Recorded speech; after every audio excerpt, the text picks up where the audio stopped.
Fortnite, you're going to be speaking to me with a little more reverence and respect than you did prior to this. If I try to play beyond the hype. How come I'm getting like Fisher Price questions? Guys, Hey, what's your favorite color? I am.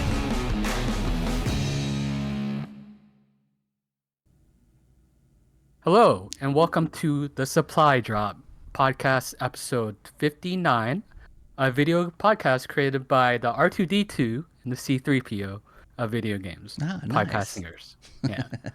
I am Thick. I am your host today. I am filling in for Nate, who's on the run as he is excommunicado for various transgressions. This was set by our producers, so we will give you an update on his status as we locate him. And I am joined today by my fellow host, Scott. Hello, everybody. Scott, I do have a question for you. Normally Nate has a question. Okay. So I brought one for you today. Okay. Shoot. What is your most reliable source for general news? My general news. Actually, Blues News. I know I keep harping on that, but Blues News? Blues News. It's a website. I mentioned it before. It's just a quick blurb about what's going on in the gaming industry and a little bit more. Okay. And it's not. There's no opinions. It's actual just stories. Straight up news. Right. So if something breaks or something releases or anything that happens, you'll get a story about it. And a link to like a major outlet that broke the story or whatever. So yeah, I mean they even have stuff like when Robbie Robertson died the other day, they had a little blurb about that. So I feel like that's my go-to for anything that's going on. Okay, that's good to know. I actually haven't really heard too much about Blues News, but I just always right now I watch a lot of local news, and it's always the same thing.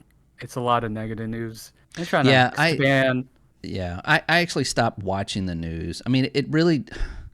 I mean, we can get political about it, but I mean, if you watch Fox News, it's really biased towards one side. Yeah, and then you watch CNN, it's the other, and I tried to get a full reference of both sides, but yeah, it gets a little tiring. Yeah, you kind of have to watch everything and then kind of piece together. what you have. Yeah, pretty much. But yeah, which is exhausting. Yeah, so I just stick to gaming news. Apparently, I just go to Blues News and go, this got released. Yeah. I mean, we could be like on the verge of a nuclear war, and I'd be like, oh wow, Starfield sold how many copies? I don't care. Yeah. Yeah, I feel it. So let's see. Before we continue, I want to remind listeners that they can drop us a comment or feedback or devastating insult at the Supply Drop Podcast YouTube channel. We do enjoy the devastating insults. Yeah.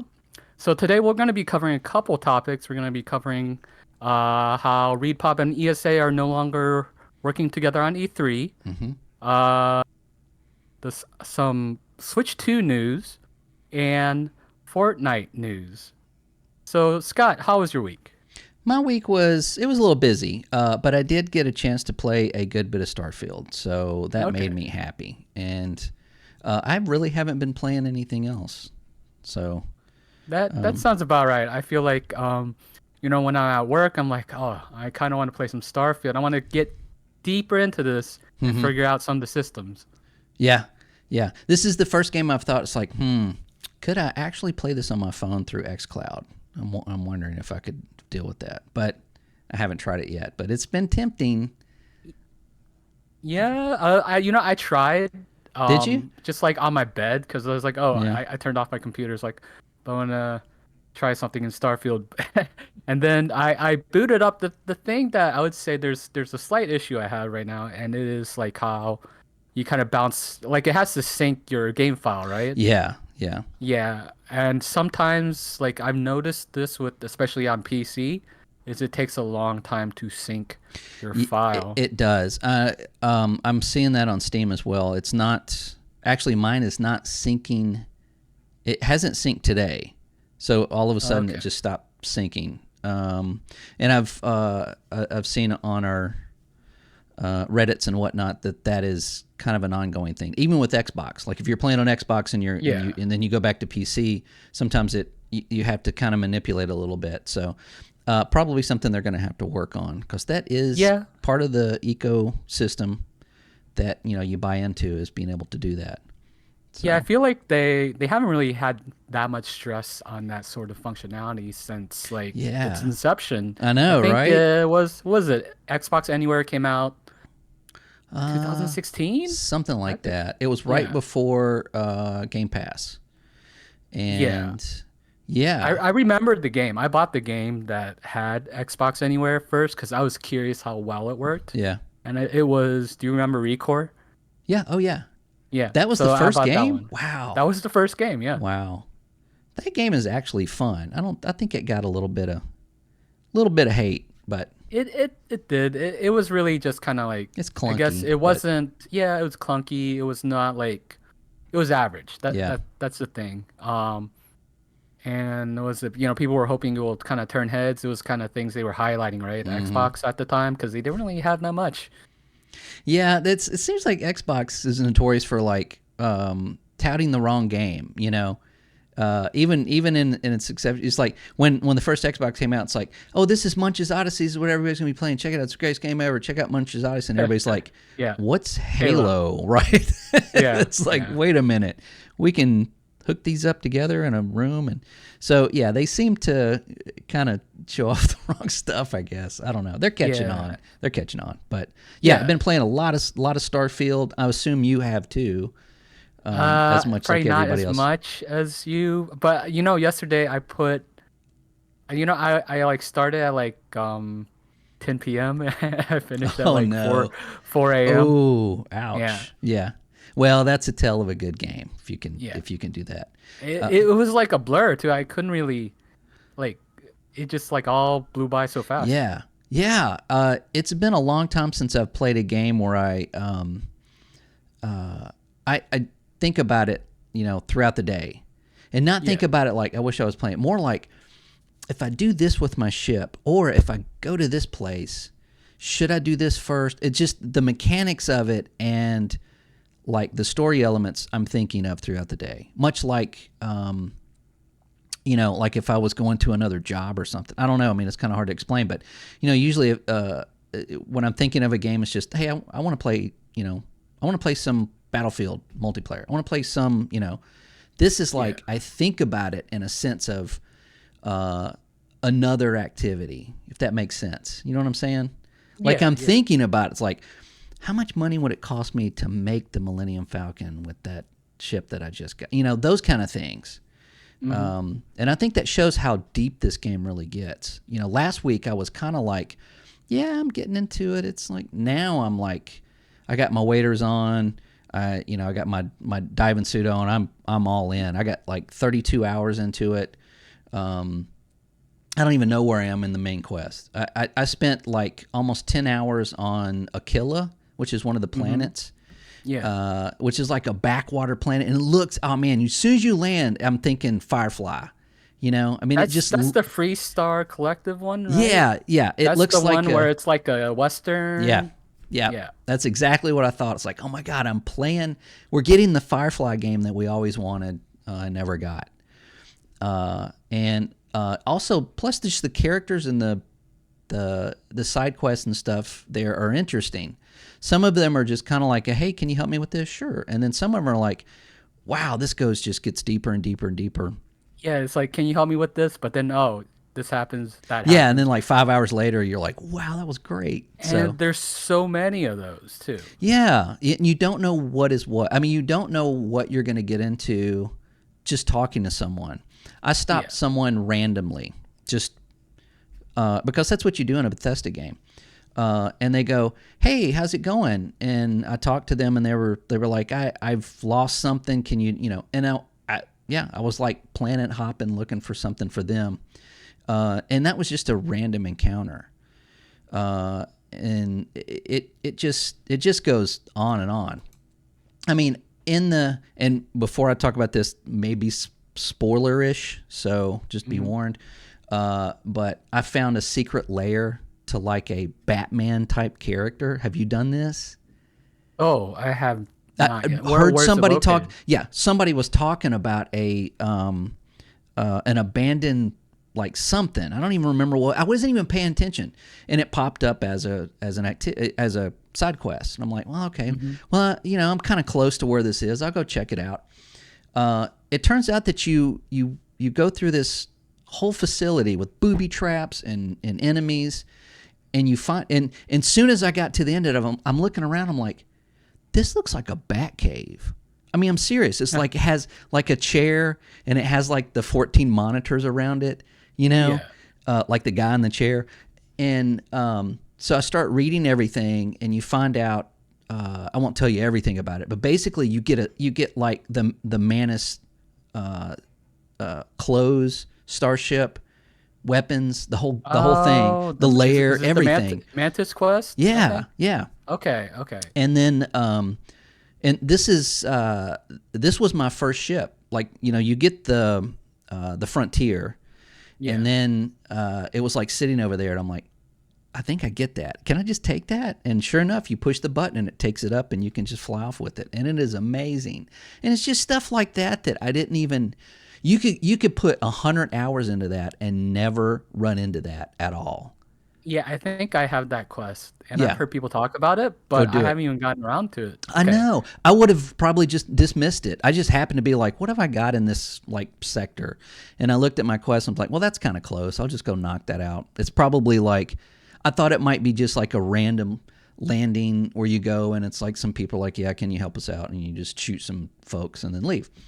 But also, I was somewhere else and a ship came down and landed.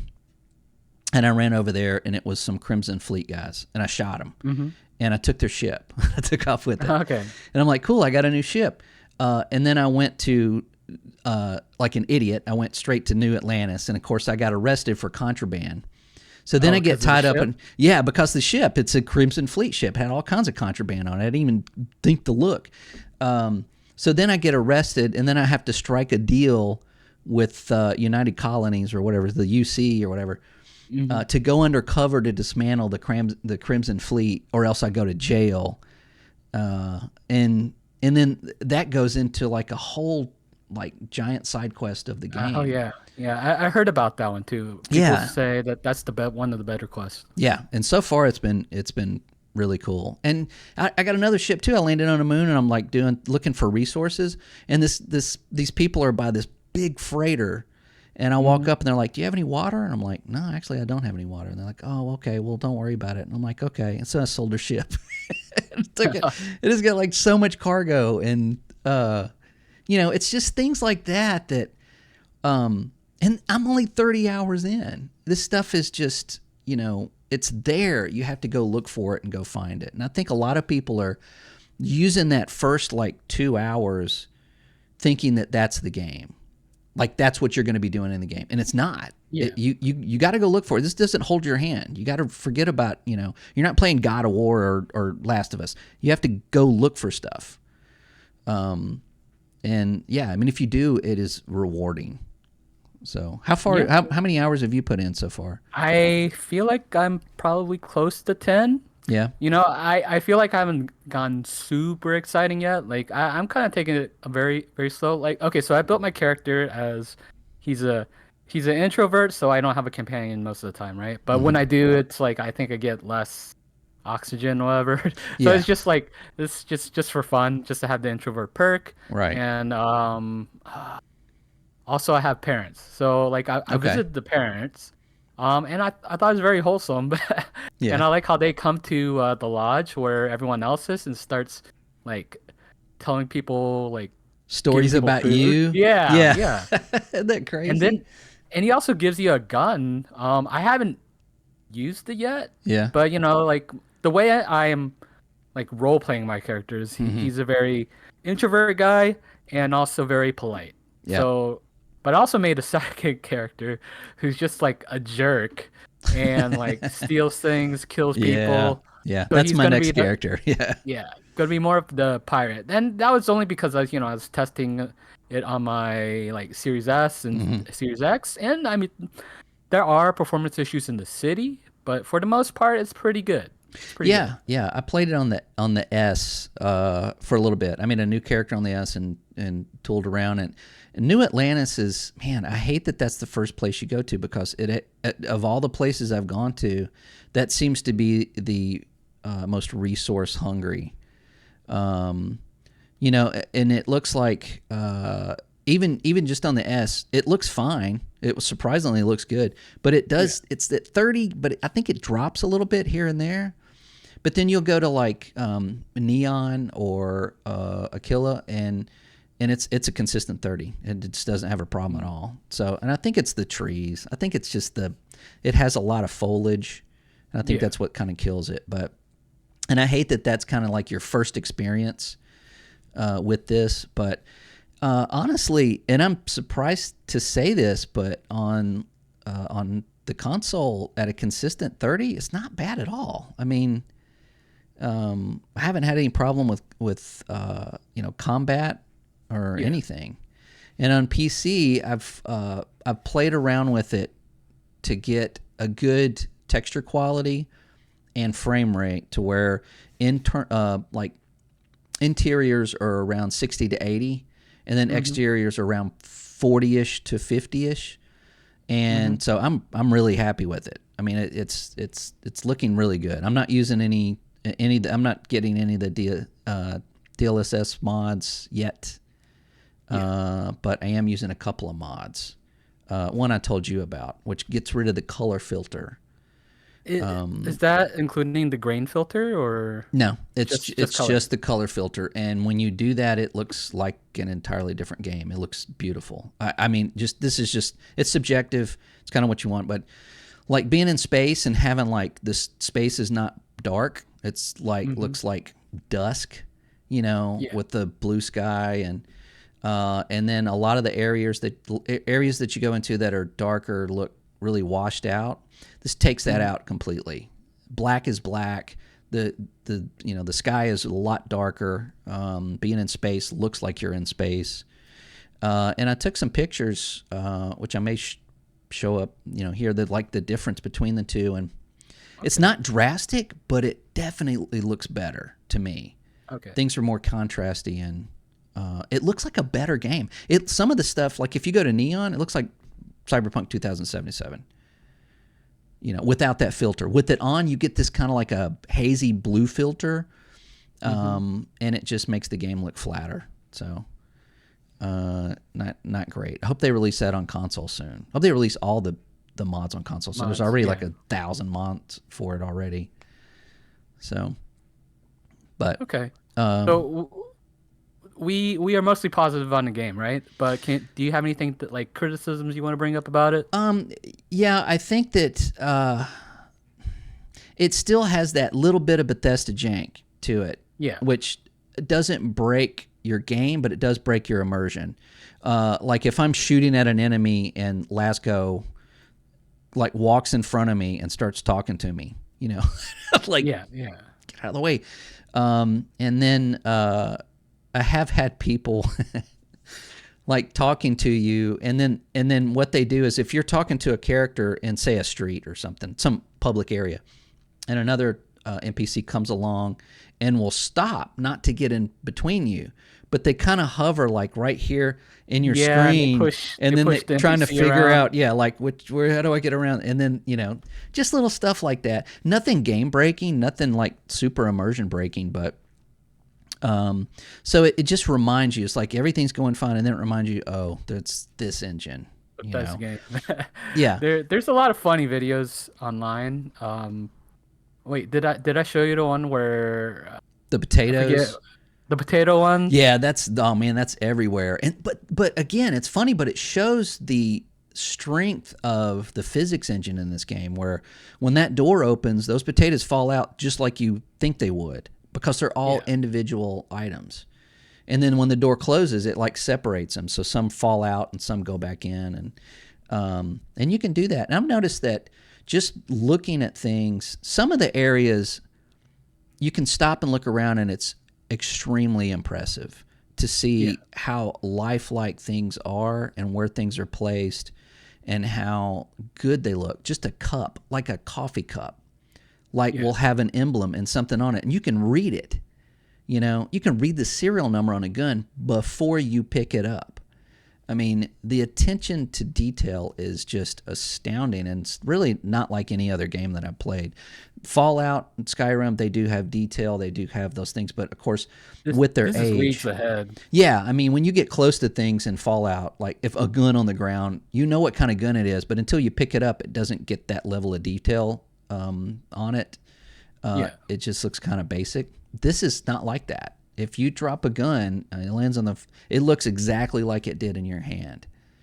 I know that's not a negative; that's actually positive. But otherwise, one of the things that the areas to me feel not the open areas, but like the towns and the cities and stuff. Some of them do feel a little claustrophobic and a little how do I put it? Like placement of things seem to be purposefully off.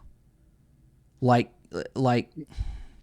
if you go to too spread out, it's kind of like making you explore. And I know that that's probably their intention, of course. But like if you go to a market, everything in that town should be in the market. Like every store should be in the market. But some of them are not. You have to like go look for this one place. I got to go to this one place. It's not where everything, those kind of things get kind of annoying because you start backtracking through things. Yeah, I think New Atlantis is guilty of that. New Atlantis is guilty of that as well because it's like, oh, I'm in the commercial district. Oh, but that store's not here. It's in the residential district. And you just gotta get kind of used to like where everything's located there. Yeah, and that may be intentional just to get you to walk around and kind of get familiar because there's no mini map. There's no map of like an area, and I don't know if that's technologically not possible or if it's a purpose. I don't know. I mean, a lot of people are complaining about that. I prefer to not. I don't use a mini map or a map unless I am absolutely completely lost. Because I know that if it's a Bethesda game, I'm going to that town 500 times for whatever reason, either to buy something, sell something, or somebody's going to send me there. And I want to know the layout. I want to know where things are, Like in Skyrim, I know the layout of every town. I don't need a mini map to tell me where this store is. I know exactly where it is because I don't use that. And that may be intentional. I don't know, but having the option would be good, would be nice. Yeah, I feel like it's like it would be a glaring oversight if they didn't add it. I feel like either it's due to the fact that there's a lot of procedurally generated locations that they don't want to just flat out design like a map. And like maybe that map system is just tied across the board. Like, if you go on the surface of any surface like a planet, they have to just use the same map, but then just use the icons instead. Yeah, and that may be part of the technological point of view of it, because if you do go to an area that's generated, it's very bland looking as far as on a map, So it's like, oh, if this doesn't have a map, then it's procedurally generated, right? And I don't think they want you to know that. I don't think that's something that they want you to. Not that it's bad, but they want it to be seamless and not be kind of cut into, hey, this place is handmade, this place is not, But somebody will make a mini map, I'm sure. I know there's already maps online that you can use to find stuff, which is, helpful in these towns. The signage is really good in the towns too. Yeah. So if you're playing, just look for the signs. Yeah, I really haven't, had a problem finding anything, especially like on Neon. It's just like a strip mall. I mean, it's just. I have yet to get the Neon. I really should get there. So it's not my favorite. I mean, it looks great and everything, but it's just I don't know. It's not my. I like Aquila, and I liked what's the other place I went to? Sidonia. I like Sidonia. Despite the small scale, it's the moon, right? Sorry, not Mars. Mars. Oh yeah. The underground. Yeah, because it looks a lot like Total Recall. And I mean, it's like, okay, Neon's Blade Runner. Achilles, Firefly. I mean, Yeah. you could see that they're all drawn from these sci-fi tropes in '80s movies, which I love. So all these places they seem a little familiar to you, but not enough to be to feel like they're copying anything. So. Yeah. But yeah, I mean, so far my experience with it has been super positive. It is. The more I play it, the more I realize that this is a game that you're going to be playing for a while. And I get sidetracked. And so far, a lot of the things I'm doing that are sidetracked are much more interesting to me than the main quest. Although the some of the quests for the characters have turned out to be very interesting. And one in particular, I won't go into it, but very surprising into that one. That was really cool. So, but yeah. That's another thing I got to get to. Yeah, just, and as far as like advice, just take your time with it. There's a lot of people out there saying, oh, run through it so you can get New Game Plus. No, don't do that. No, you're going to miss out on, all the good stuff. If you run through the main campaign, don't do that. I mean, if you've ever played Fallout or Skyrim, you know that those side quests are the meat. That's really, you're playing the potatoes. Go get the meat. That's and they're designed that way so that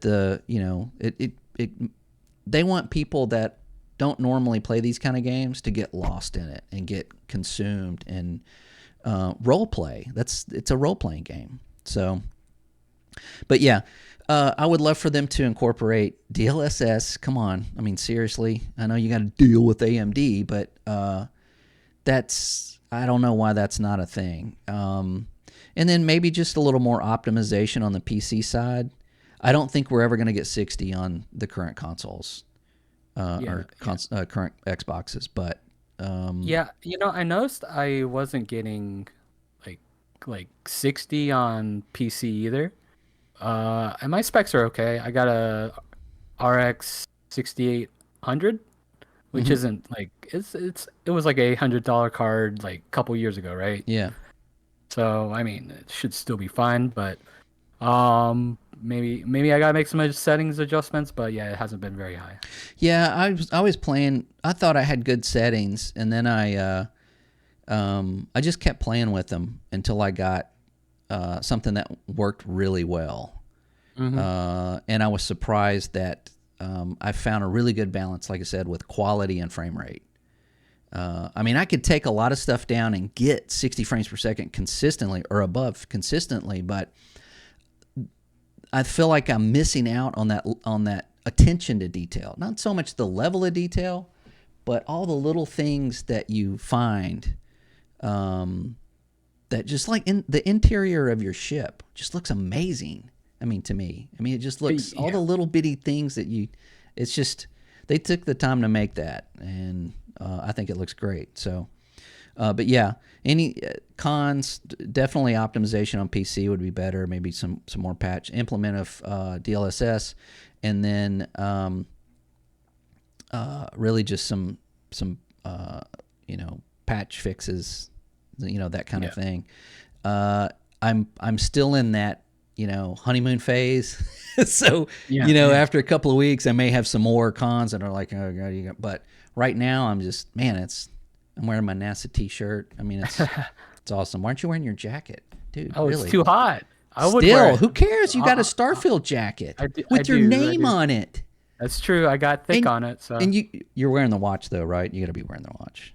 Are you not wearing the watch? I actually sent that to my parents because the tax is cheaper. Okay, yeah. You haven't picked it up yet? I'll pick it up during like Christmas. So. Oh man. Okay. Yeah. Gotcha. But yeah, what about you? I mean, any cons so far as you're playing on both Xbox and PC. Yeah. I would say the con partly is that syncing issue that I mentioned earlier with the saves. But I mean, that's just something that probably needs to be fixed over time, and they're just not, they weren't ready for it, if anything. Not really a con, but I think after playing with the guns a little bit more, I think I prefer the gunplay in Fallout 4 a little bit more right now. Really? Yeah, like the at least how it feels. Um, like the gunplay here is fine. And I guess it's my gripe partly about the combat is like it's not as much choice as Fallout, I feel, but maybe because I like the VAT system a lot. Yeah. Um, it feels like it's closer to Elder Scrolls in terms of combat. I think the combat in both games, Elder Scrolls, Skyrim and Starfield are serviceable, but they're not like as good Yeah, as I would hope it. it's not what the game is made on, right? Yeah. Yeah. I think when you get later in the game and you start getting like exotic weapons and attachments and things like that, it opens up a lot more. I found all of these weapons that I thought were fine until I found like this one pistol that I just love to use, and I think it's going to take that one weapon to kind of make that feel a little bit better. But I did notice on PC that there's no POV slider, there's no point of view slider. Oh, So there isn't? no, Okay. none at all.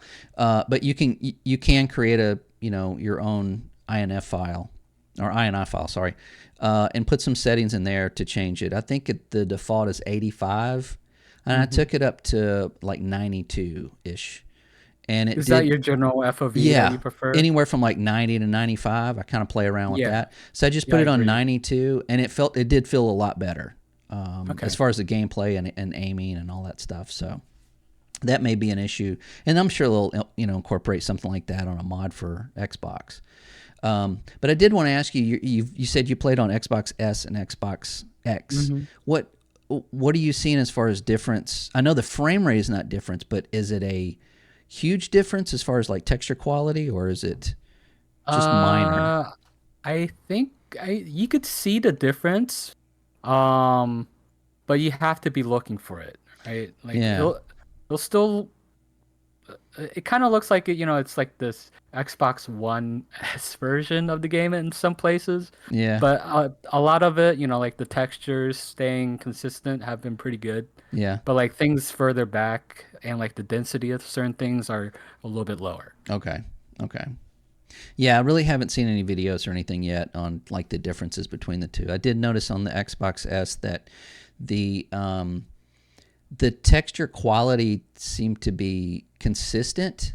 It wasn't like superior, obviously, but it did seem to have like a like VRR was not like all over the place, Yeah, where you yeah. walk into a place and it's like, God, this looks terrible, and you turn around and it's like, oh, it seems like they nailed it as far as Yeah. everything looking basically the same for that frame rate and that refresh rate and everything on the Xbox S. So, yeah, this, and the next rollout of consoles, I guess in a couple of years, that's when we'll get the special edition and it'll be 60 frames per second on, Yeah, maybe. Yeah.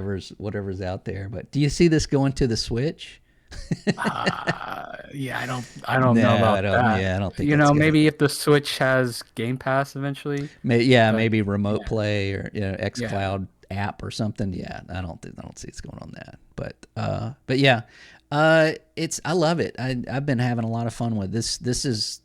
I've had more fun with this game, I think, than anything else I've played this year. Game of the year for you is what you Maybe said. game of the year. A lot of the games we played this year has just been remakes, like Dead Space and Hogwarts Legacy. I had a lot of fun with that, and that was a new game, but it didn't feel new. I mean, Yeah. it felt like the kind of same old game. But this is I still stand by it. I don't think this is Skyrim in space. I don't think it's Fallout in space.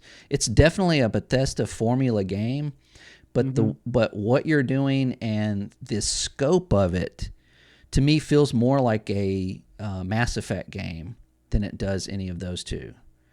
Yeah, I think if anyone compares it to any game, Mass Yeah. Effect is the best one to compare it Yeah, I to. think if you're a Mass Effect fan, you owe it to yourself to play this game.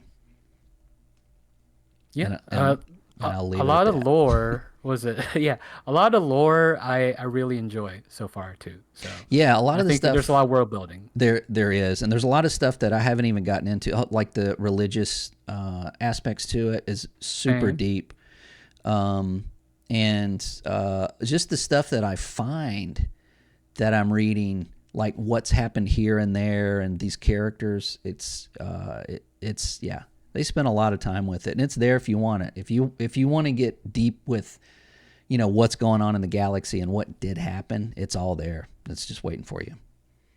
Yeah, the thing with this game too that I noticed more than Fallout 4 is how the community is kind of kind of memeing it a little bit more in a wholesome way, like with good intent, right? Like it's kind of like there's a lot more funny things coming out of this game, and the community just kind of likes it. It's not like there's like, oh, Bethesda sucks or whatever. It's all like good fun, which I didn't feel happened with Fallout 4. So it's kind of like a fallback to like when Skyrim released. I don't know if you remember with Skyrim, there was this one video of the bear being frozen and rolling down the hill, or Yeah, stuff I like remember that. Like we're seeing we got the videos of potato like thing. Yeah, and also the stuff that we're doing, like the potato thing reminded me of the old video of the guy that opened the door and it was completely filled with cheese. Like he had gotten every piece of cheese in Skyrim and put it in this one room. That's what you can do with this game, and I think that promotes that interactivity that a lot of games don't. We're getting used to like AAA means this narrow-driven story main character that's already been created for you, and the world's been created for you, and what to do has already been created for you, and you're just this is not that game, and I think it's been so long since we've had one, we just kind of forgotten. And I know a lot of people are hating on it because of that, but I think it's just because they don't understand it. It's not. You're not going to go in this game. They're not going to hold your hand the whole way. There's a lot to do and a lot to find out. There was several things that I was doing completely wrong until I just went, oh, let me stop. It's so obvious. They don't tell you to do it, but you should figure that out. But yeah, it's this kind of feels more like a Skyrim launch than a Fallout launch. Yeah, definitely. Okay, we good on Starfield? I think so. For now, exhausted ourselves from it. We'll for see now. I got the special edition or whatever, so I think that entitles me to the first DLC. We'll see. Hopefully, you get vehicles. It's probably a mini map. This is $5 mini map. Did you play anything else this week, Scott? Or is no, no, that was pretty much it. Yeah. So I did you get a chance to play Halo Infinite Husky Raiders or Husky Raid? Oh no, I sure did. Yeah. Okay. After we talked about it, I played a couple of matches of that. Yeah, that's very interesting. That long hallway, random weapons, flags. Yeah, that's a bunch of chaotic fun. I did play a couple of matches of that. Are you still playing it? Yeah, I tried to, because I got so many battle passes, and the fact that they give you currency in the battle pass now, I'm trying to complete one so I could just buy the season 4 and then complete more and buy the next season. So they've been good following up on feedback, maybe not as quick as we would hope, but they seem to be pushing the game forward, which I'm glad to see. It's still fun to play. Yeah. The core gameplay hasn't really changed for me. It's been solid since the beginning. So yeah, I think so too. It's just what they're implementing and how quickly they are, and the support that they're giving, and adding the ability to earn points that goes toward the next season. They're saving face. They're kind of repedaling and doing what they're supposed to do, and I think that's a reflection of the people that are no longer there. Yeah. So and also I guess arena shooters are not quite dead yet. No, never. I know. Yeah, I mean, I know it's just a single hallway, and like you're just getting a bunch of weapons and just kind of spamming, right? Yeah, but it's just goofy fun. I mean, it's not meant to take seriously. That's what Halo's about, and that's what people forget or never knew. I don't know. It's like, now I got a plasma pistol and a hammer. What do I do with this? You shoot, you go, do whatever, just go. Yeah. It's not. Yeah, you just get killed and get a new set of weapons. Yeah, exactly. That's basically what I did. Just cause a lot of damage, and I think 343 is kind of either somebody's in charge that knows that, or they're kind of figuring that out and giving us fun stuff to do that's not, Halo at its core is competitive. No, it's not. That's not. That guy I think is gone. Hopefully he's gone because he doesn't know what he's talking about. It's never been about the esports seems competitive. kind of like going down in some ways, or at least it's starting to peel back a little bit. Well, if anything,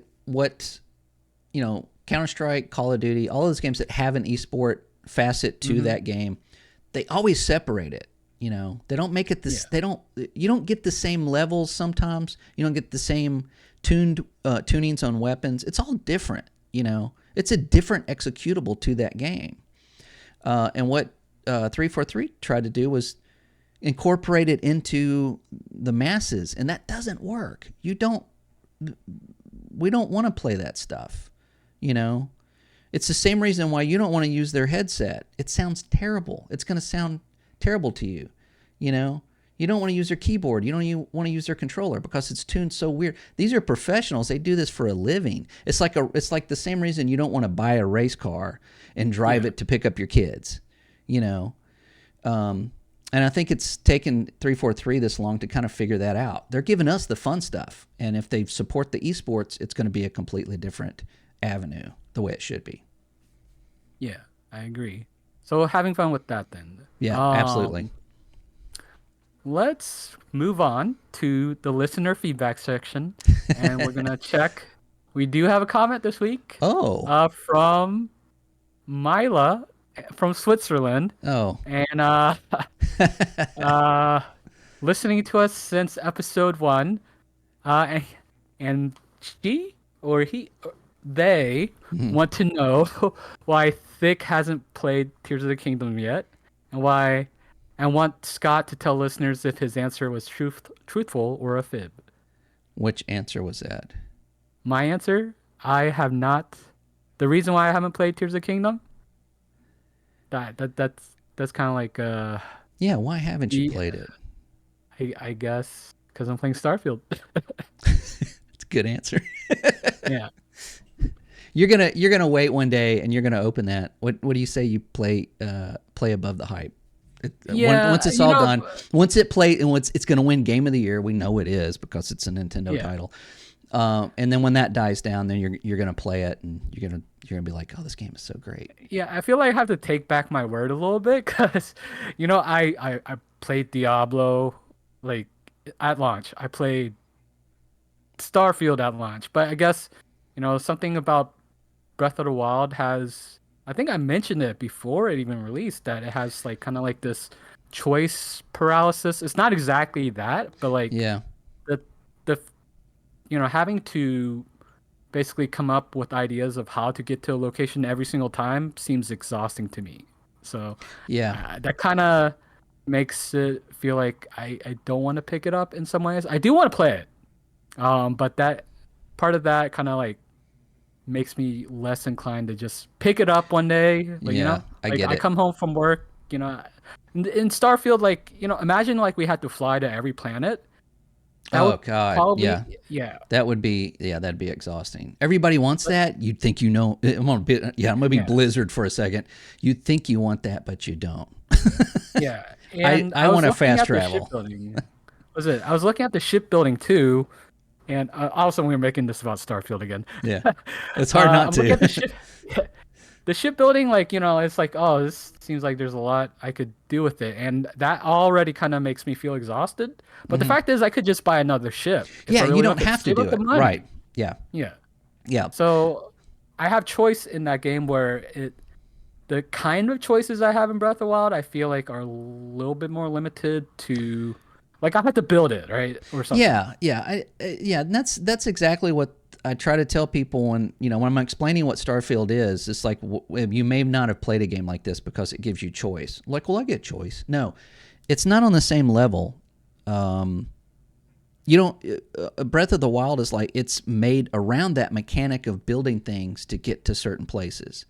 So it's up to you how to do it, but it's still, you have to do it. In Starfield, there's not a lot of have-tos. You don't have to play the main quest. You don't have to build a ship. You don't have to, go find superpowers. You don't have to do any of that. You can go do whatever you want. You can go sell sandwiches I mean, be a sandwich vendor, you know. You just pirate ships in space all day. Yeah, exactly. I mean, you can do whatever you want, and that's but I get it though. I get that kind of. It may Tears of the Kingdom for you may be a game that's like, well, I've got, I completed 1, 2, and 3, so the rest of them I'll play later. Yeah, it's kind of like and I've that got might be the games same like with that too. Baldur's Gate 3. Like, Yeah. I feel like I would enjoy the game. I would definitely enjoy it, but because like I feel like I would miss so much in some ways, like it kind of maybe gives me a little bit more anxiety. Yeah, it kind of does for me too, in certain aspects, because you never know when that choice is going to be the one that like makes the game completely different. Yeah. It may be it's not the one you think it is. It's like, oh my god, okay, I'm stressing over this decision. Okay, what do I do? What do I do? Okay, and then it's like, oh well, that didn't really do anything. And then it's the one. It's like, hey, you want to take this over there? Sure. And it's like everybody in your party just went, are you crazy? It's like everybody hates it. So there's right, exactly. So it's like that. It does give you kind of a level of stress, of the decision making in it. Where in Starfield, it's not. Starfield gives you, actually, for me, it gives you smart ass responses to things that I always pick. I always pick the smart ass answer, but and it does it, of course, in Baldur's Gate 3. But I know what you mean. It's Baldur's Gate 3 is like there's more on the line when you're playing it than Starfield. And I play that I don't play it often, but when I do, I play it in larger chunks. So it's like when I'm in the mood to play Baldur's Gate 3, I play it for longer, like I'll play it for, 2 or 3 hours. Yeah. And then I may not pick it up again till next week. So it's kind of that kind of game for me. So I know what you mean about Tears of the Kingdom. Yeah. I'm kind of doing that with D4 too. Like I'm playing in chunks and then just like backing off. They have the battle pass, and I accidentally clicked on the buy battle pass button because I had the premium, right? I had the premium already. Yeah. But like you could just hold it off for the next season, but I was like, it's about a month and a half until the new season comes out. So like, I got to finish this now. Well, people were complaining about that too, because usually when you click buy, it takes you to a screen to buy it. Yeah. This doesn't. This is like click. You bought it. Straight up, you got it. You got it. Yeah. Oh, did you mean to click on this? Oh, tough. You got it. So that's a little crazy. But yeah, but Tears of the Kingdom though, also you got to remember this game is not going to change. Yeah. Baldur's Gate 3 to some extent, but like Diablo 4, a year from now that game might not even look like it did before. It's because it's a live service. But Tears of the Kingdom, you could put that in you could bury it in your backyard for 15 years and dig it up, and it's still going to be the exact same game you go to, buy out at Amazon, because GameStop won't be around that long. So I get it. And what was the next question? There was only one question. Oh, okay. Well, yeah. Thank you, Mila from Switzerland. Yeah, Hopefully thanks. you fixed that glitch. Thanks for listening. With your name and avatar being incorrect. Right. So, all right. Let's go to the drop, where we drop the latest news. Scott, what do you have for us this week? Well, I've got one story, and this kind of this kind of falls in between news and rumor. Okay. But Rock Paper Shotgun, the guys, we love those guys. Our favorite. Yeah. Let's see. Fortnite team is working on a new survival Fortnite game. Now, I'm going to read this quote to you, and you tell me if you think it sounds legit. But it says the team is responsible for building a new experience in the Fortnite ecosystem, and they said this experience will involve working on an open-world survival crafting game within a physics sandbox. There is much opportunity to build something either in the front end or in-game. So, I don't know. What does that sound like to you? That's front end or in-game? Yeah. I mean, it sounds to me like it could be a spin-off Fortnite game, which to me would make perfect sense. Yeah. Yeah, spin-off / they're making it sound like another platform, because like I feel like they're using Fortnite itself as a platform. Right. Because like there's like they brought back like certain build modes, like you can craft games in it, almost kind of like Roblox in a way. Yeah, Maybe, yeah, maybe and not I've played as similar. several of them. Some of them are actually quite good. So yeah, it seems like it just seems like a whole new project within not the same game, but like a separate game with the Fortnite name. Could it be an open world survival game where you try to make a fort before it gets dark to stave off like zombies? Oh wait, no, they already did that. Yeah, they did that already. I was when you mentioned this to us, I was trying to recall what was the name of the original. It was like something Fortnite World. saves the world, I think, or save the world. Fortnite save the world. Yeah, I think something this was. World. Yeah, Yeah. yeah. And it would have we wouldn't be talking about it now had they not, converted it or just opened up a new battle royale with it, because it was not great. It was in production for, God, I don't know, 7 years or something. It was a while, and then when it came out, it was just kind of lackluster until they added the free battle royale. Basically. Yeah, the free version of it, and it's that changed everything for them and for a lot of people. So. Yeah, I beta tested the original version of the game, and of course my feedback was that it was incredibly boring. And it seemed, had it come out 6 years previously, it probably would have done fine. But it just seemed kind of it just seemed a little dated and archaic at that point. Seeing it, especially since their last game that they made was that Paragon, Epic made. I think. Was it Paragon or that? No, it came out before Paragon, didn't it? Okay, I think. maybe. Oh, I we know might have to look that Paragon up. came out like sometimes around Fortnite, maybe like a year or two. So. Yeah, but I don't remember which one. So that would make Gears of War 3 their last game before that.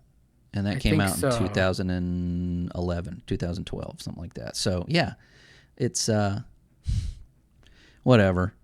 But, yeah, this looks like something that might be... I could see them building another game on that Fortnite franchise because they know that this is not going to last forever. I mean, it's basically a game around advertising. I mean, it's just it's an ad game. And I'm going to say that while Nate's not here because he's going to come back. That's the first thing he's going to say. No, it's not. But at least we know he listened to the podcast. Yeah, exactly. This is the test. So, but yeah, for them to take the name and kind of build something else with it, that's interesting to me. So hopefully, like I said, it's kind of a rumor, but I can totally see them doing it. Yeah, it feels like a resurgence of open survival. We got Blizzard making one too. Yeah. The extraction shooter is essentially kind of a combination of battle royale and open survival in a way. Yeah. So, you're we'll gathering see. things. Yeah. So, yeah, maybe a new genre. But that was it. Yeah. What do you got this week? I got two major news. Okay, so according to GameIndustry.biz, ReedPop and the ESA are no longer working together on E3 events. ReedPop, big surprise. Yeah, I mean, there's a lot of drama around E3, right? And it's just kind of it's sad to see. E3 is not what it used to be, right? Do you kind of remember the last time E3 was good? Yeah, probably around 2016-ish. Ooh, okay. Okay. Yeah. Where it was right before or it was right after they opened it up to the public, right? When did they do that? I think that was right before. I was looking at like some older emails, and I did go to the very first time they opened E3. I actually, the funny thing is too, I think it was 2016. Yeah, I think that's when they opened it up. I think so. Yeah.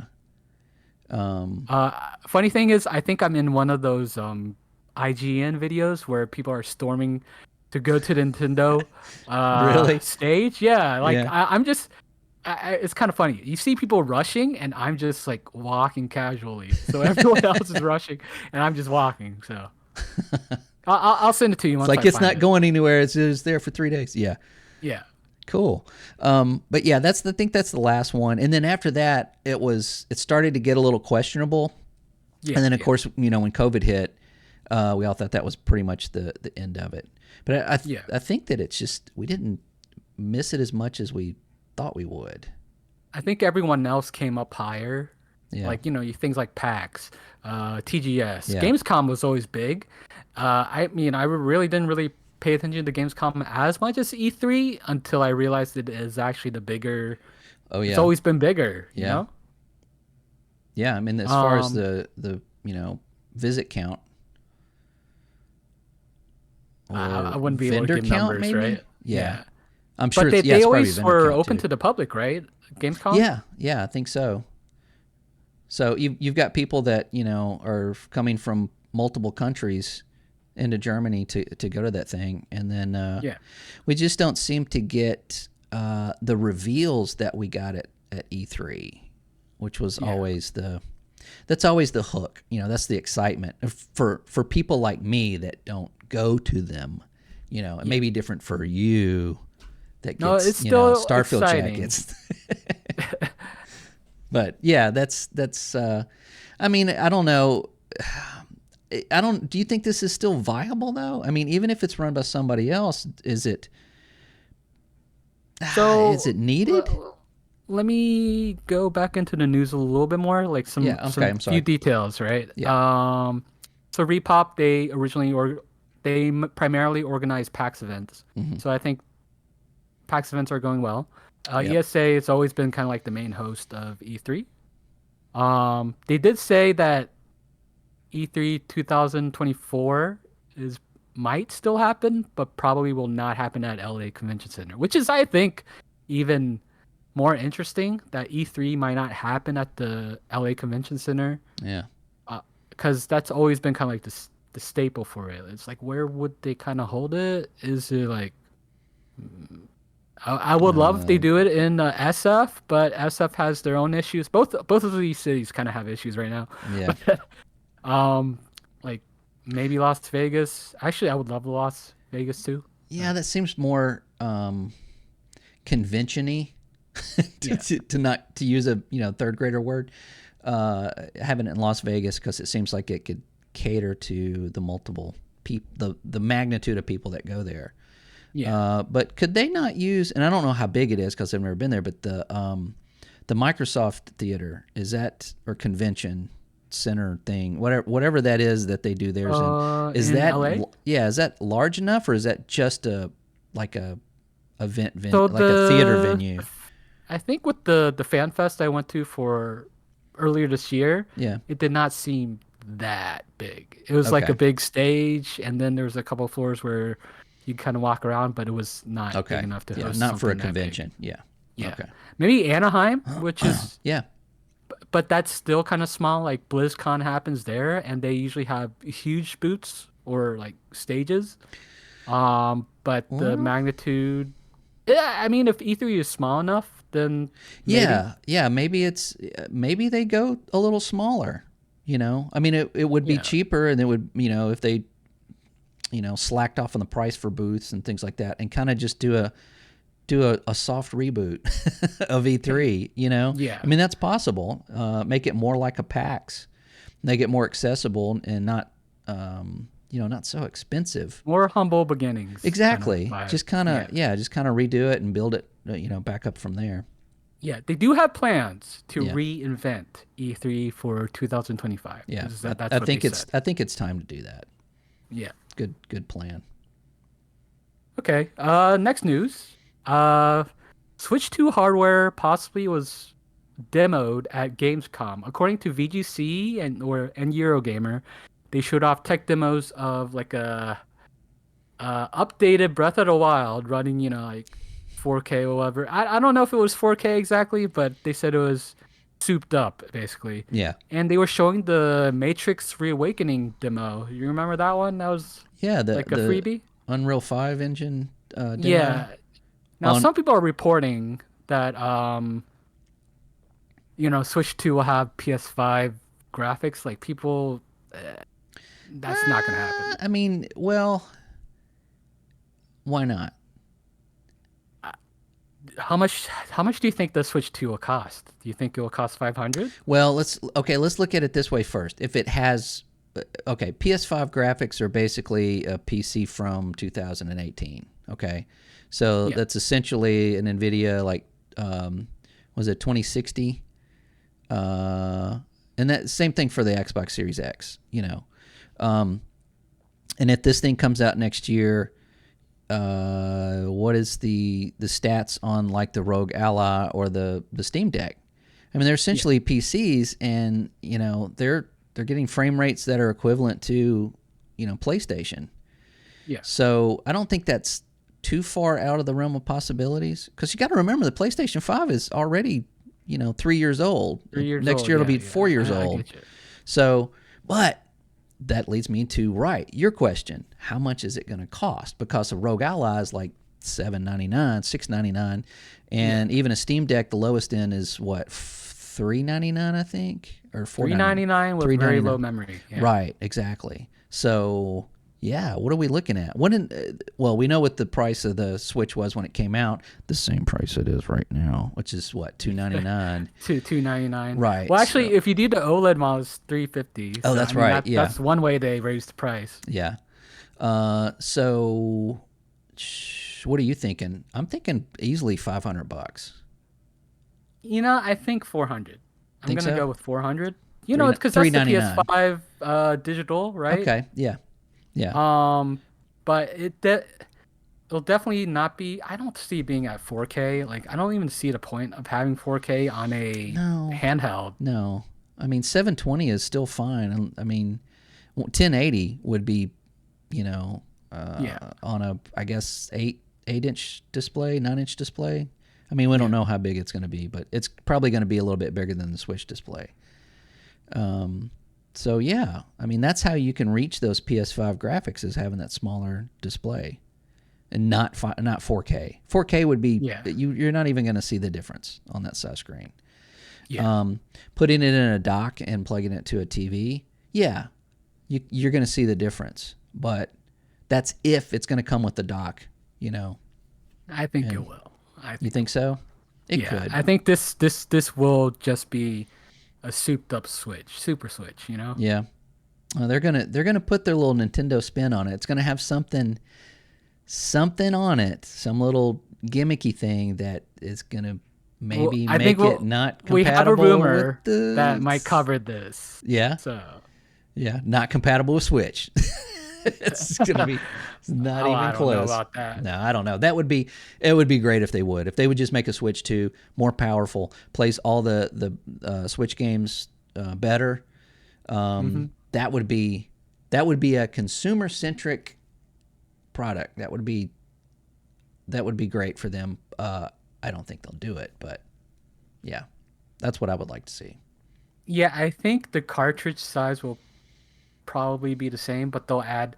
You know what they did with the 3DS one? So you can never put 3DS cartridges in like a DS, right? They put a little notch at the corner. Yeah. So I think they'll do the same here. Yeah.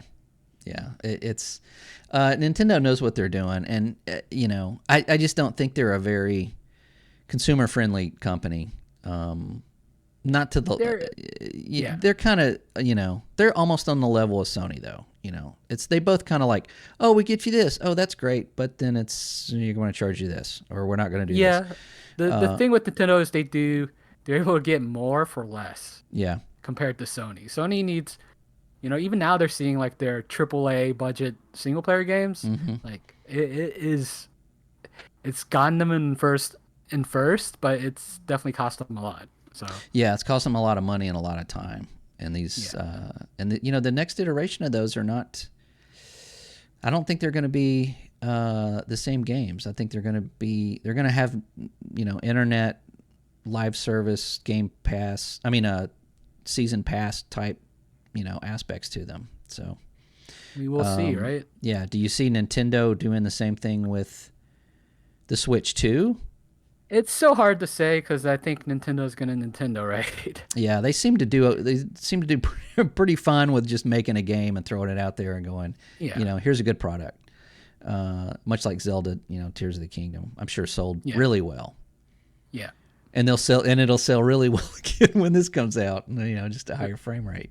Definitely. Yeah. That's probably why they never dropped the price. Yeah, it's just exactly. gonna stay the same Yeah, price. it'll for just slide right 20 into years. into the next version of the Switch.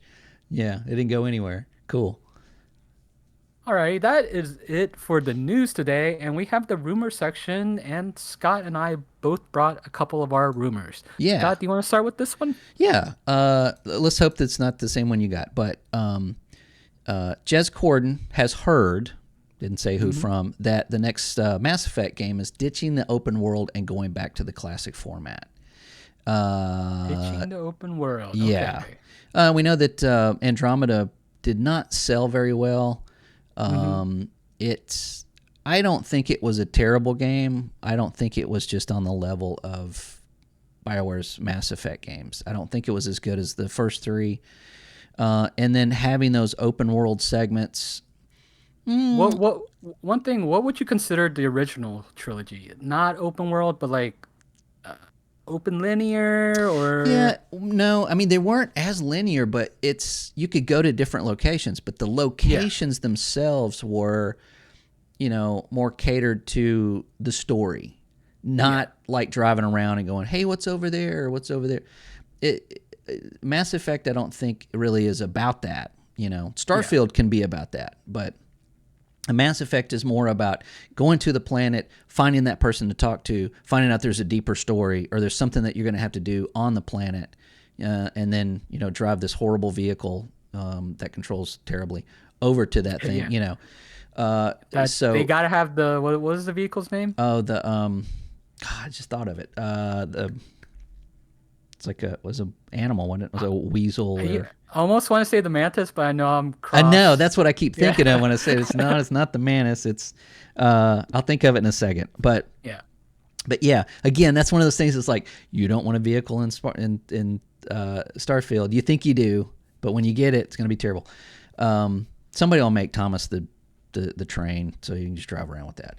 But anyway, Andromeda had more of those, like when you would go to a certain area or the main area, you had all these like more open areas to explore, and I think that that's good in a certain aspect. But it got a little exhausting driving around and going from place to place doing, a lot of these things, and it gave it in my opinion, a grander view of the galaxy. It made it look larger than the previous games. But these games essentially are RPGs that are very story driven, and I think if it's in a more, more like the originals, smaller locations, I think it caters to that play style a lot better. Okay. So I'm hoping for the classic format. Okay, yeah. I wouldn't mind that either. I mean, like, I think we all have kind of like open world exhaustion to an extent. Yeah. So not every game needs to be, and I think we were seeing EA release more non-open world games, really, right? Yeah, not every game has to be open world. If it wasn't open world originally, it doesn't have to be. And Halo Infinite, I think, did need to go open world, and I think it benefited from that. But there's exceptions, to all of that. Mass Effect, I don't think it boded well for them. So, do you want to do yours, or do you want me to go to my next one?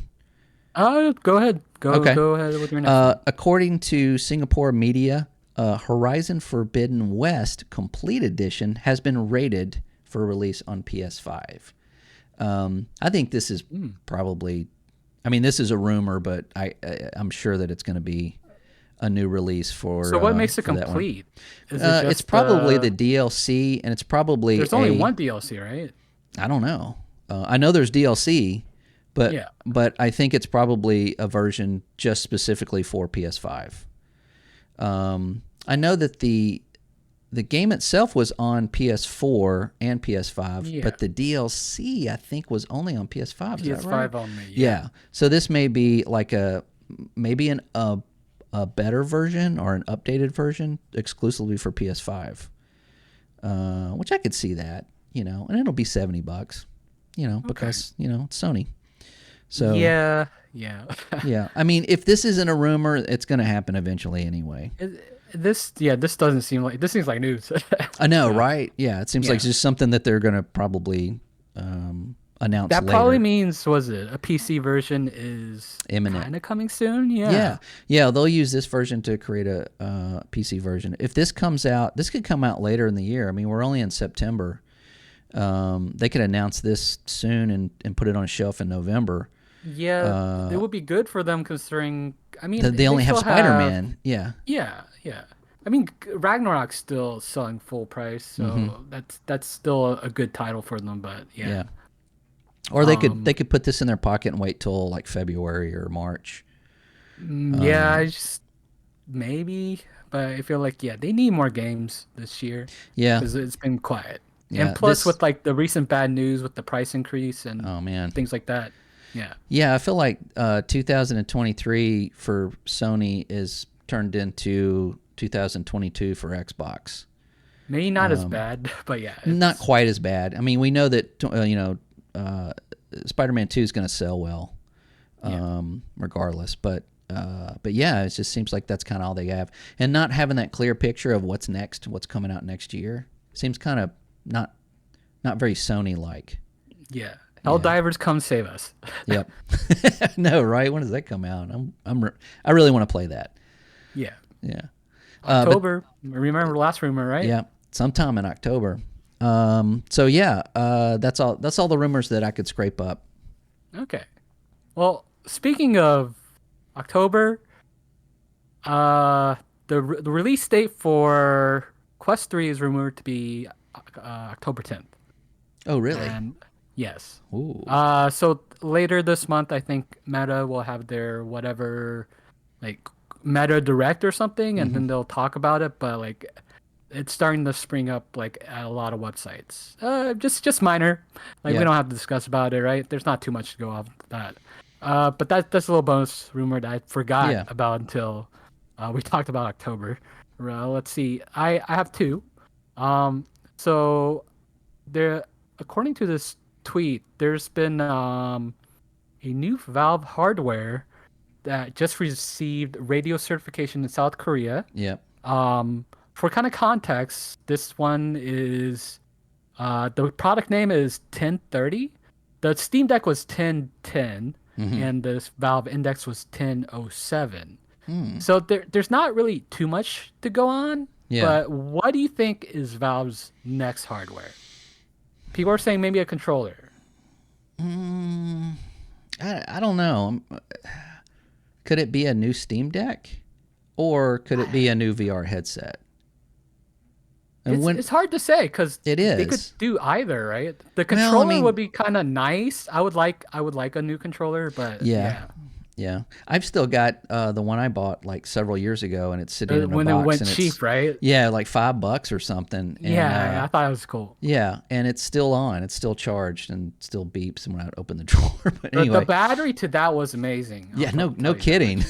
I mean, I haven't even used it, but it's still. I should probably figure out how to turn it off. But if it's, I think it kind of feels like the Steam Deck has done really well.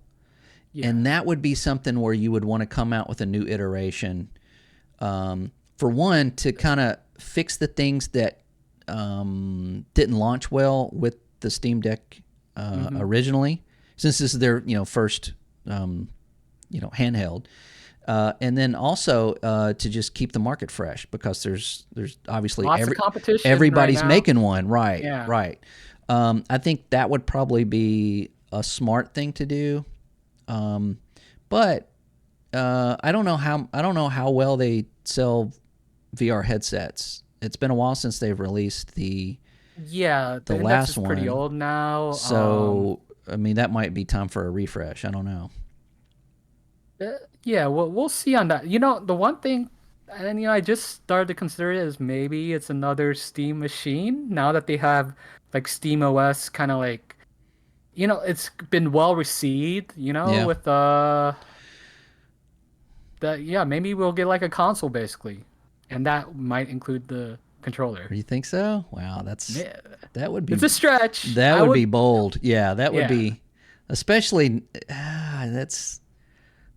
I don't know. I mean, that might be a good time to release one. But, you know, I think back about my idea about Nintendo having a new Switch and a new console, you know, because I'm, you know, old school. I'd like to see Nintendo make another console. But Yeah. feasibly, that wouldn't, just like you and Nate said, it's not feasible for them, and they make more money on the handheld.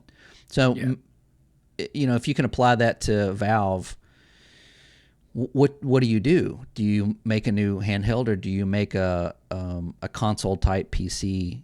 You know, to kind of go along with that. Yeah. That's a hard call. But I don't know how well their console. I remember those. I don't remember them doing very well though. They didn't do very well. Yeah. The problem was it was because it was all disjointed and it was third party, right? But now it's Valve making it, right? Yeah, I And mean, what they've done with the Steam Deck is far better. If they apply that to a console version, I mean, it could take off. It would be. I think it's something like that. Like I'm trying to get my wife to kind of, you know, look at maybe converting to PC like I did. But if she had something like that, she wouldn't have to, right? So if you apply that to a lot of people that are like, I want to convert, I kind of want to go PC, but you know, I've always played console, so this could be that gateway drug. I don't know. yeah, this is interesting. It's very open ended, but Yeah. hopefully we'll see something within the next few months, right? We'll If it's see. reached certification, I don't know the exact like timeline. You know, like it starts to Yeah, release, and you know I should because I work in this sort of industry with like certification sometimes, but yeah. Yeah, but so certifications might mean different things. I mean, it might yeah, be that if it's just a slightly different version, it could be certification that's like, okay, it's certified, then it goes to manufacturing. If it's a brand new product, then it could be, you know, that it's got certification for, you know, that first patent or that first, you know, demo product, or what am I trying to think of? The first iteration of the hardware. You know, to go, you might not see it for 2 or 3 years, but yeah, I mean, so we'll have to keep our eye on that. That's interesting. Any one of those would be great, I think. You know, a new Steam Deck or VR or, you know, a new console. I would be happy with all. You know, I just like seeing what Valve does. They're such an interesting company. Like aside from, They're like the Steam Deck was Beatles so of interesting, gaming. right? Yeah. Yeah. Gabe Okay, I Newell. have one more rumor. Okay. And it is VR related again. I think that seems to be the topic of choice for rumors right now. Yeah. A leaker claims Nash Weedle, a Spanish leaker who predicted Metroid Dread's official announcement, leaked that Nintendo has a standalone VR device in development. Supposedly it's a mixed reality device, so you know you have a little bit of AR involved, and you know Nintendo's kind of had experience with AR for a while. I don't know if you remember the 3DS, and you could kind of use the cameras to look at these play cards, right? Yeah. Yeah. But supposedly they're working on with Google on this, so that's the Really? interesting part. Yeah, That there's not is too much interesting. details yet. Huh. And like for context, there's a leak back in of a patent filed in November 2020 Yeah. that revolves around a VR device being able to transfer information to a separate device, say like a phone or Or maybe a some other Switch. device. Yeah, or a Switch. Yeah. Two individuals can interact in the 3D space captured by the VR unit. And it's like it showed like an example of the other person using maybe a phone looking at a 3D like chessboard. Right. And like you can interact with it. Right. So yeah, I mean this is interesting. Could we see like what are the Google glasses called? I know they renamed them. They were Google glasses, but I forget at this point. yeah, but something like that incorporated into a Switch. So you both put these on and you're playing a game on a table. You're playing Monopoly that's not even really there. I mean, I know that's basic, but Yeah, that's still something. that would be really cool. I mean, this wouldn't be unheard of for Nintendo because, like, yeah, I think a Switch 2 would be really safe, but it'd be a while since we have seen Nintendo be Nintendo innovative in a way. Right, Like this right. this sort of idea is like, yeah, is like I'm not surprised from Nintendo. I think, something like the Wii, while it didn't work out, was pretty out there in terms of what it does. Certain things it does. Well, I'm thinking, Microsoft made the HoloLens, which never really saw a retail application to it. But, much like Microsoft does, they innovate something and then somebody else picks it up and, sends it to market. So I'm still waiting for that, to have something that's, that you can play in your living room, that you and the other participants can see and interact with, but it's, it's not actually there. Unlike VR, where you have to close yourself off completely to your environment, which could be vomit inducing or claustrophobic for certain people. So Yeah. I don't know. We'll see. That's pretty interesting. I hope that comes to light and we get to see it. Yeah, maybe after Switch 2. That's Yeah. They'll definitely have to launch that first, unless it's. Yeah. No, they wouldn't do that. I was thinking of like a Kinect package deal. It's like, Switch, but you have to buy these glasses with it. That would be terrible. Yeah, that never would mind. be a nightmare. Yeah. Forget that. Okay. That does it for the rumors section. Yep. And this week we don't have a big talk. We want to save that for Nate, right? Yeah. I think we wanted to talk about Starfield because Nate has not played Starfield yet for some reason. Yeah. We don't want to keep him hanging quietly in the background when we talk about Starfield. Right. Get that out of the way before he comes back. So I'll be sure to bring it up in every show he's in. Yeah. So I guess that will do it for today, right? Yeah. So, Scott, where can people reach us? You can leave a response down below on YouTube. And, of course, now we do have an audio version, which will be this episode, late, right? And the next episode will be when Nate gets back. But hang in there. But you can find it on Spotify, Apple Podcasts, Google, anywhere you find podcasts. We are on there. But, yeah, drop us a comment below. Ask us a question. Tell us, give us something to talk about. And just say hi. Yes. We welcome all feedback. Now, Thick, and insults. We will take insults. Thick, I know you did not skimp for us this week, even though Nate's not here, right? I have a quote. All right.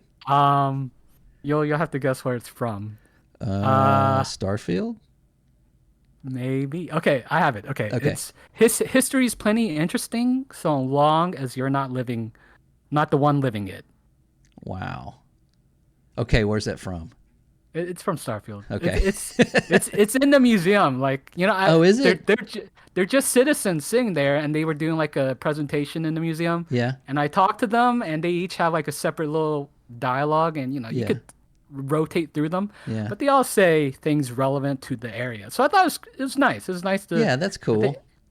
I think there was like a civil war or something between. Yeah, I haven't found out what that is because everybody talks about the war. Oh, he was in the war, after the war, or this, or So maybe that'll be DLC, be a prequel.